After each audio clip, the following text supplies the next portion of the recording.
ভক্তগণ, গৌর ভক্তগণ, আমরা আসর বন্দনা করেছি, এবার গুরু বন্দনা করব। দেখো মা, যেদিন মাতৃগর্ভে ছিলাম সেদিন নয়ন ভরে প্রাণ গোবিন্দকে কত দেখেছিলাম,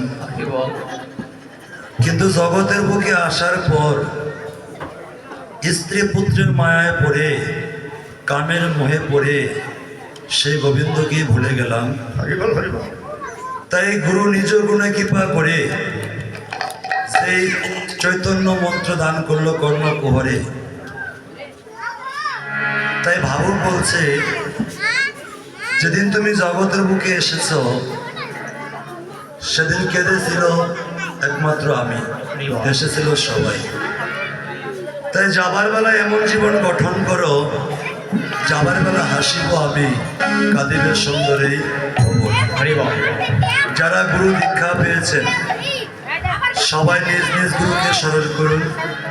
যারা গুরু দীক্ষা পাননি তারা ভগবান শ্রীকৃষ্ণকে স্মরণ করুন। সবাই একটু ধ্বনি জয় ধ্বনি।